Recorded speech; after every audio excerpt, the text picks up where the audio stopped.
si Kristo ay naging dukha upang tayo'y managana sa bigay niyang pagpapala. Hallelujah, Hallelujah, Hallelujah, Hallelujah.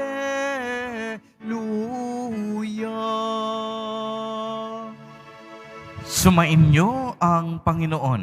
At sumaiyo rin. Ang mabuting balita ng Panginoon ayon kay San Lucas. Papuri sa iyo, Panginoon. Noong panahong iyon, sinabi ni Jesus sa kaniyang mga alagad, "Kaya't sinasabi ko sa inyo, gamitin ninyo sa pakikipagkaibigan ang kayamanan ng sanlibutang ito. Maubos man ito'y may tatanggap naman sa inyo sa tahanang walang hanggan. Ang mapagkakatiwalaan sa maliit na bagay ay mapagkakatiwalaan sa malaking bagay. Ang magdaraya sa maliit na bagay ay magdaraya rin sa malaking bagay. Kung hindi kayo mapagkatiwalaan sa mga kayamanan ng sanlibutang ito, sino ang magtitiwala sa inyo sa tunay na kayamanan? At kung hindi kayo mapagkatiwalaan sa kayamanan ng iba, sino ang magbibigay sa inyo ng talagang para sa inyo? Walang makapaglilingkod ng sabay sa dalawang Panginoon, sapagkat kapopuotan niya ang isa at iibigin ang ikalawa. Paglilingkuran ng tapat ang isa at hahamakin ang ikalawa. Hindi ninyo mapaglilingkuran ng sabay ang Diyos at ang kayamanan." Narinig ito ng mga Pariseo at nilibak nila si Jesus sapagkat sakim sila sa salapi. Kaya't sinabi sa kanila, "Kayo ang nagpapanggap na mga matuwid sa harap ng mga tao, ngunit nasasadiksik ng Diyos ang inyong mga puso, sapagkat ang itinuturing na mahalaga ng mga tao ay kasuklam-suklam sa paningin ng Diyos." Ang mabuting balita ng Panginoon. Pinupuri ka namin, Panginoong Hesukristo. Magsiupo muna ang lahat. Magandang umaga po sa inyong lahat, mga kapatid kay Kristo. Sa lahat po ng ating mga taga-subaybay sa iba't ibang online platforms at sa lahat ng ating mga kadiboto sa iba't ibang panig ng Pilipinas at maging sa buong mundo kung saan tayo ay naaabot ngayon ng ating live streaming. Mapayapang umaga din po sa inyong lahat. Purihin at dakilain natin ang ating Panginoon, ang mahal na poong Jesus Nazareno. Palakpakan po natin ang ating Diyos na buhay. Mga kapatid kay Kristo at mga kadiboto, malugod po namin kayong tinatanggap sa Basilica Minor at Pambansang Dambana ni Jesus Nazareno. Ang ebanghelyo po natin sa araw na ito ay karugtong ng ebanghelyo kahapon na kung saan ikinukwento at inilalahad ni Jesus Nazareno ang talinhaga tungkol sa tusong katiwala. Ngayon naman po ay binibigyang diin ang tungkol sa pag-uugali ng tao kapag pinag-uusapan na ang tungkol sa pananalapi o kayamanan.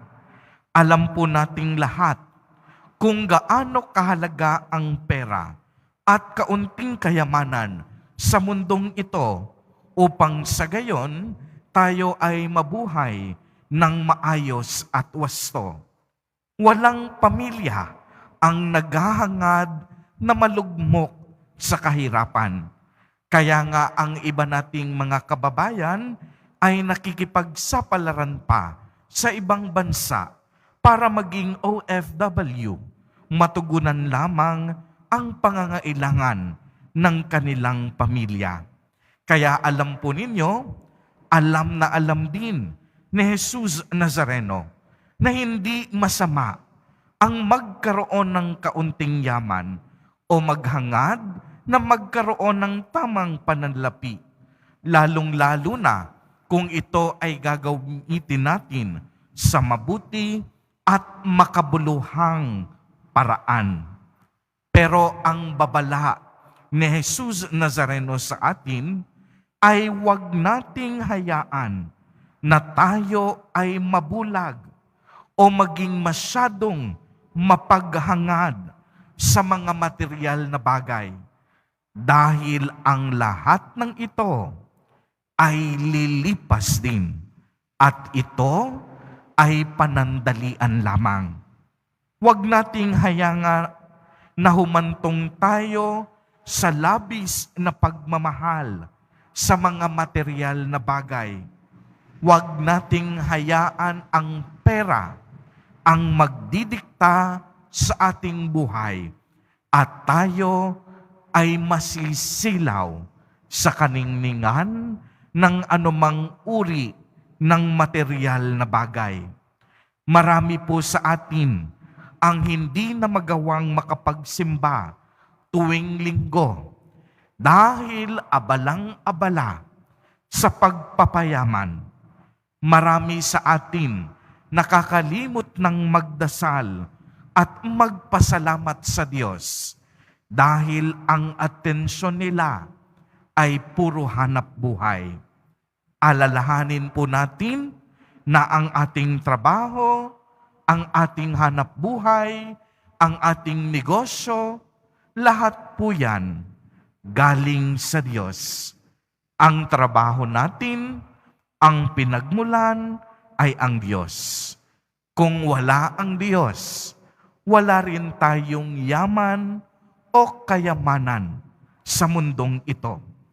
Kaya't ang babala sa atin ni Jesus Nazareno sa araw na ito, unahin natin ng higit sa lahat ang ating Panginoong Diyos, sapagkat sa Kanya nagmumula ang lahat ng mabubuting bagay.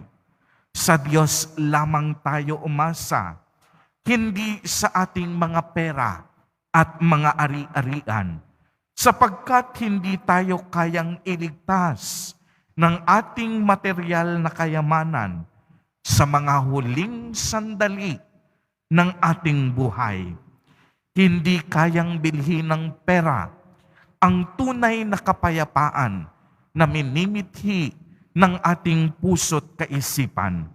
Hindi kayang bilhin ng pera ang pagkakaroon ng malalim na pag-ibig, ng tunay na pag-asa, at ng totoong pananampalataya. Hindi kayang bili ng pera ang tamang respeto, pakikipagkapwa-tao, at pagmamalasakit sa mga nangangailangan. Kaya nga po mga kapatid kay Kristo at mga kadiboto, lagi po sana nating tatandaan, hindi dapat pera ang manguna sa ating buhay. Si Jesus Nazareno ang dapat maging sentro at ang dapat maghari sa ating mga puso at kalooban. Siya dapat ang magsilbi nating tanglaw. Siya ang dapat gumabay at siya lamang ang dapat magpatakbo sa ating buhay. Amen. Purihin at dakilain natin ang ating Panginoon, ang mahal na poong Jesus Nazareno.